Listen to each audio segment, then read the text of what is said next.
তোমার মালিক ইহুদিদের উদ্দেশ্যে ঘোষণা দিলেন, তিনি কিয়ামত পর্যন্ত এ জাতির উপর এমন লোকদের শক্তিধর করে পাঠাতে থাকবেন যারা তাদের নিকৃষ্ট ধরনের শাস্তি দিতে থাকবে।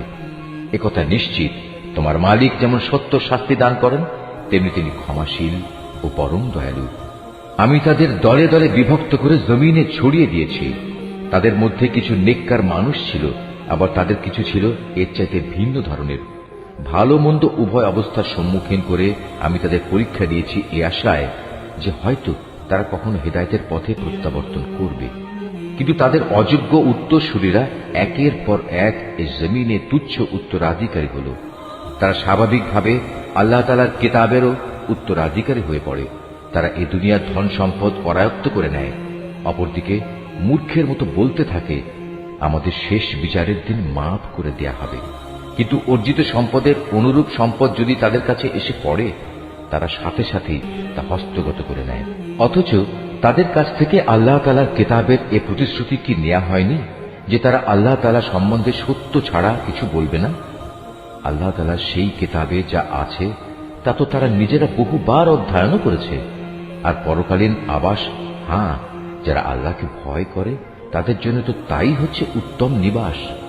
তোমরা কি এ বিষয়টি অনুধাবন করো না?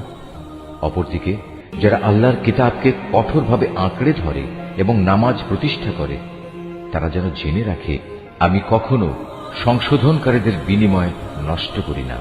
যখন আমি তাদের মাথার উপর পাহাড়কে উঁচু করে রেখেছিলাম, মনে হচ্ছিল তা যেন একটি ছায়া। তারা তো ধরেই নিয়েছিল তা বুঝি এখনই তাদের উপর পড়ে যাবে। আমি তাদের বললাম, তোমাদের আমি হেদায়েত সম্বলিত যে কিতাব দিয়েছি তা কঠোরভাবে আঁকড়ে ধরো এবং তাতে যা কিছু আছে তা বারবার স্মরণ করো। এর ফলে আশা করা যায় তোমরা বেঁচে থাকতে পারবে। তোমরা স্মরণ করো যখন তোমাদের মালিক আদম সন্তানের পৃষ্ঠদেশ থেকে তাদের পরবর্তী সন্তান সন্ততিদের বের করে এনেছেন এবং তাদের নিজেদের ওপর এ মর্মে আনুগত্যের স্বীকারোক্তি আদায় করেছেন যে আমি কি তোমাদের মালিক নই? তারা সবাই বলল, নিশ্চয়ই, আমরা সাক্ষ্য দিলাম। এর উদ্দেশ্য ছিল যেন কিয়ামতের দিন তোমরা একথা বলতে না পারো, আমরা তো এ বিষয়ে অনবহিত ছিলাম। কিংবা একথা যেন না বলো যে আল্লাহর সাথে শিরক তো আমাদের বাপ দাদারা আগে করেছে, আর আমরা তো ছিলাম তাদের পরবর্তী বংশধর। বাতিলপন্থীদের কার্যক্রমের জন্য কি তুমি আমাদের ধ্বংস করবে? এভাবেই আমি অতীতের দৃষ্টান্তসমূহ তাদের কাছে খোলাখুলি বর্ণনা করি এ আশায় যে এরা সোজা পথে ফিরে আসবে। হে মুহাম্মদ, তুমি তাদের কাছে এমন একটি মানুষের কাহিনী পড়ে শোনাও যার কাছে আমি নবীর মাধ্যমে আমার আয়াতসমূহ নাযিল করেছিলাম, কিন্তু সে পরে আমার আয়াত থেকে বিচ্যুত হয়ে পড়ে। অতঃপর শয়তান তার পিছু নেয় এবং সে সম্পূর্ণ গোমরাহ লোকদের দলভুক্ত হয়ে পড়ে। অথচ আমি চাইলে তাকে এই আয়াতসমূহ দ্বারা উচ্চ মর্যাদা দান করতে পারতাম, কিন্তু সে তো ঊর্ধ্বমুখী আসমানের বদলে নিম্নমুখী জমিনের প্রতি আসক্ত হয়ে পড়ে এবং পার্থিব কামনা বাসনার অনুসরণ করে। অতঃপর তার উদাহরণ হচ্ছে কুকুরের উদাহরণের মতো। যদি তুমি তাকে দৌড়াতে থাকো, তবু সে জিহ্বা বের করে হাঁপাতে থাকে, আবার তোমরা সেটিকে ছেড়ে দিলেও জিহ্বা ঝুলিয়ে হাঁপাতে থাকে। এ হচ্ছে তাদের দৃষ্টান্ত যারা আমার আয়াতসমূহ অস্বীকার করে। এ কাহিনীগুলো তাদের তুমি পড়ে শোনাও, হয়তোবা তারা চিন্তা গবেষণা করবে।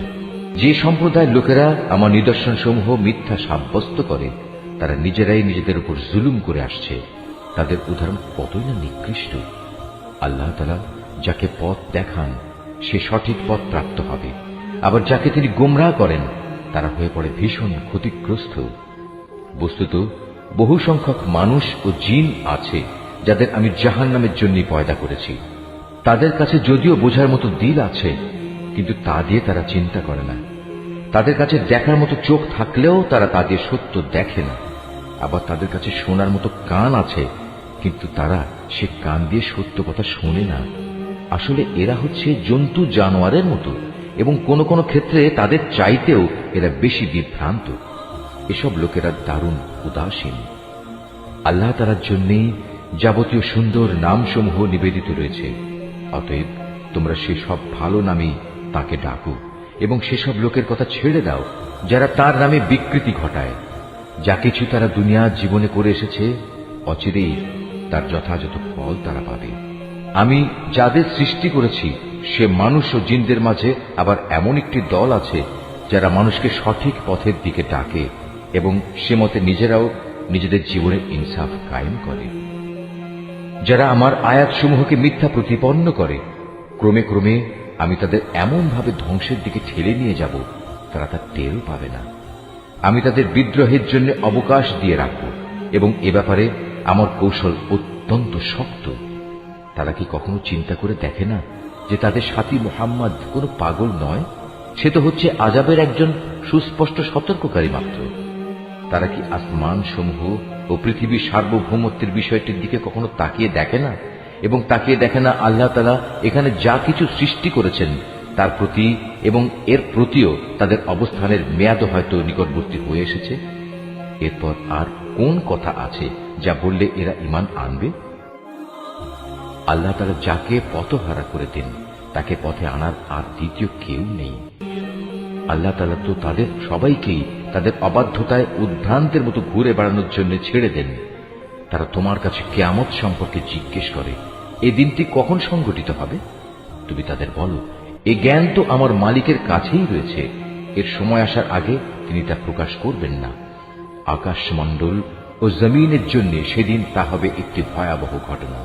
এটি তোমাদের উপর পতিত হবে একান্ত আকস্মিকভাবেই।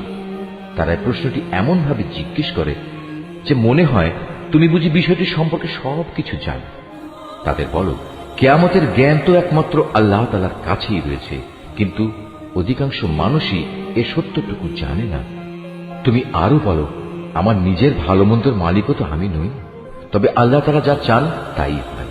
যদি আমি অজানা বিষয় সম্পর্কে জানতাম তাহলে আমি নিজের জন্য সে জ্ঞানের জোরে অনেক ফায়দাই হাসিল করে নিতে পারতাম এবং এ কারণে কোনো অকল্যাণই আমাকে স্পর্শ করতে পারত না। আমি তো শুধু একজন নবী, জাহান্নামের সতর্ককারী ও জান্নাতের সুসংবাদবাহী মাত্র, শুধু সে জাতির জন্য যারা আমার উপর ঈমান আনে। তিনিই সেই আল্লাহ তাআলা যিনি তোমাদের একটি প্রাণ থেকে পয়দা করেছেন এবং পরবর্তী পর্যায়ে তার থেকে তিনি তার জুড়ি বানিয়েছেন, যেন তার জুড়ির কাছে গিয়ে সে পরম শান্তি লাভ করতে পারে।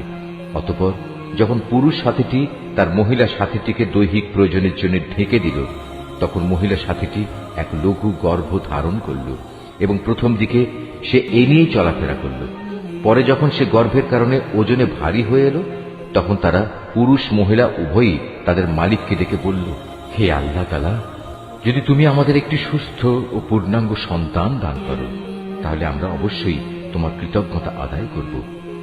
পরে সত্যিই যখন তিনি তাদের উভয়কে একটি নিখুঁত সন্তান দান করলেন, তখন তারা যা কিছু সন্তানের আকারে আল্লাহর পক্ষ থেকে তাদের দেয়া হয়েছে সে ব্যাপারেই অন্যদের শরীক বানিয়ে নিল। আল্লাহ তাআলা তাদের শরীক বানানো থেকে অনেক পবিত্র।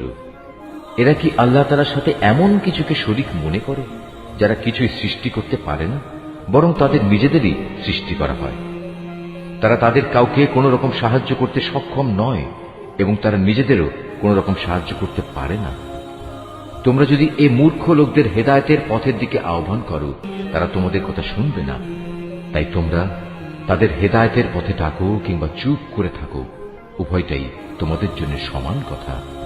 আল্লাহ তাআলাকে বাদ দিয়ে তোমরা যাদের সাহায্যের জন্য ডাকো তারা তো তোমাদের মতোই কতিপয় বান্দা। তোমরা তাদের ডেকেই দেখো না। তোমরা তোমাদের দাবিতে সত্যবাদী হলে তাদের উচিত তোমাদের ডাকে সাড়া দেয়া। তাদের কি কোনো পা আছে যার উপর ভর দিয়ে তারা চলতে পারে? অথবা তাদের কি কোনো ক্ষমতাধর হাত আছে যা দিয়ে তারা সবকিছু ধরতে পারে? কিংবা তাদের কোনো চোখ আছে যা দিয়ে তারা সবকিছু দেখতে পারে? কিংবা আছে তাদের কোনো কান যা দিয়ে তারা শুনতে পারে? তুমি বলো, তোমরা ডাকো তোমাদের শরীকদের, এরপর তোমরা আমার বিরুদ্ধে ষড়যন্ত্র করো। ষড়যন্ত্র করার সময় আমাকে কোনো অবকাশও দিও না। তুমি তাদের বলো, নিশ্চয়ই আমার অভিভাবক হচ্ছেন একমাত্র আল্লাহ, যিনি কিতাব নাজিল করেছেন। তিনি হামেশাই ভালো লোকদের অভিভাবকত্ব করেন। আল্লাহ তাআলাকে বাদ দিয়ে যাদের তোমরা ডাকো তারা তোমাদের কোন রকম সাহায্য করতে সক্ষম নয়, এমনকি তারা নিজেদেরও কোন রকম সাহায্য করতে পারে না। তোমরা যদি কখনো তাদের হেদায়েতের পথে আসার আহ্বান জানাও তবে তারা শুনতেই পাবে না। কথা বলার সময় যদিও তুমি দেখছো তারা তোমার দিকেই চেয়ে আছে, কিন্তু এরা সত্য দেখতেই পায় না। হে মুহাম্মদ, এদের সাথে তুমি ক্ষমার নীতি অবলম্বন করো, নেক কাজের আদেশ দাও এবং মূর্খ লোকদের তুমি এড়িয়ে চলো। কখনো যদি শয়তানের কুমন্ত্রণা তোমাকে প্ররোচিত করে, সাথে সাথেই তুমি আল্লাহ তাআলার কাছে আশ্রয় চাও। অবশ্যই তিনি সবকিছু শোনেন এবং সবকিছু জানেন। আল্লাহ তাআলাকে যারা ভয় করে, তাদের যদি কখনো শয়তানের পক্ষ থেকে কুমন্ত্রণা স্পর্শ করে, তবে তারা সাথে সাথেই আত্মসচেতন হয়ে পড়ে। তৎক্ষণাৎ তাদের চোখ খুলে যায়। তাদের কাফের ভাই বন্ধুরা তাদের বিদ্রোহের পথে টেনে নিয়ে যেতে চায়, অতঃপর তারা চেষ্টার কোনো ত্রুটি করে না। আবার যখন তুমি কিছুদিন তাদের কাছে কোনো আয়াত এনে হাজির না করো, তখন তারা বলে, ভালো হতো যদি তুমি নিজেই তেমন কিছু বেছে না নিতে। তুমি বলো, আমি তো তাই অনুসরণ করি যা আমার মালিকের কাছ থেকে আমার কাছে নাজিল হয়। আরে কোরআন হচ্ছে তোমাদের মালিকের কাছ থেকে নাজিল করা অন্তর্দৃষ্টি সম্পন্ন জ্ঞান।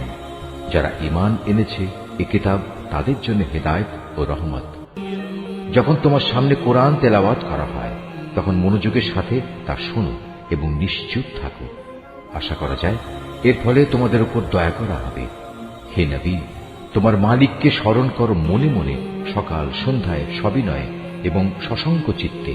অনুচ্চ স্বরের কথাবার্তা দিয়েও তাকে তুমি স্মরণ করো, কখনো তার স্মরণ থেকে গাফেল হয়েও না। এই আয়াতটি যিনি তেলাওয়াত করবেন এবং যিনি এই আয়াতটির তেলাওয়াত শুনবেন, তাদের সবাইকে এখানে একটি সাজদা আদায় করতে হবে। এটা ওয়াজিব। নিঃসন্দেহে যারা তোমার মালিকের একান্ত সান্নিধ্যে আছে, তারা কখনো অহংকার করে তার ইবাদত থেকে বিরত থাকে না। তারা তাঁর তাসবিহ করে এবং তার সামনে সাজদা করে।